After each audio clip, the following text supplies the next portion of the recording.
ಯಾರು ಏನ್ ಮಾತಾಡಿರೋದು ಅದ್ರ ಪರ್ಸನಲ್ ನಾನು ಕಮೆಂಟ್ ಮಾಡಕ್ ಇಷ್ಟಪಡಲ್ಲ. ಬಟ್ ತುಂಬಾ ಒಳ್ಳೆ ಸಮಯ, ಯಾಕಂದ್ರೆ ತುಂಬಾ ದೊಡ್ಡ 2 ಸಿನಿಮಾಗಳು ರಿಲೀಸ್ ಆಗ್ತಿದೆ. ಮಾರ್ಕ್ ರಿಲೀಸ್ ಆಗ್ತಿದೆ, 45 ರಿಲೀಸ್ ಆಗ್ತಿದೆ.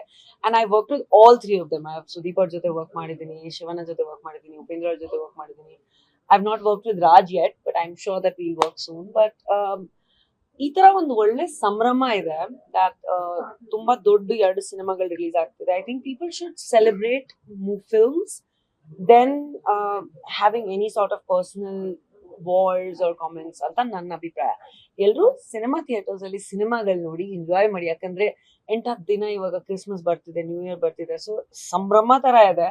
ಇಷ್ಟು ಒಳ್ಳೆ ಸ್ಟಾರ್ಸ್ ಸಿನಿಮಾಗಳು ನೋಡಕ್ಕೆ ಅವಕಾಶ ಸಿಗ್ತಿದೆ ಅಂದ್ರೆ ನಮಗೆ ಅಭಿಮಾನಿಗಳ ತರ, ನಮಗೆ ಫ್ಯಾನ್ಸ್ ತರ, ವ್ಯೂವರ್ಸ್ ತರ ತುಂಬಾ ಖುಷಿ ವಿಷಯ. And then Vrushabha's releasing with Lal sir. So ಇಷ್ಟು ದೊಡ್ಡ ಸಿನಿಮಾಗಳು ರಿಲೀಸ್ ಆಗ್ತಿದೆ ಅಂದ್ರೆ ಎಲ್ರಿಗೂ ಒಂದೊಂದು ಶೋ ನೋಡುವಂತ ಒಂದು ಅವಕಾಶ. ಸೊ ಎಲ್ಲರೂ ಸಿನಿಮಾ ನೋಡಿ ಎಂಜಾಯ್ ಮಾಡಿ. ದಟ್ಸ್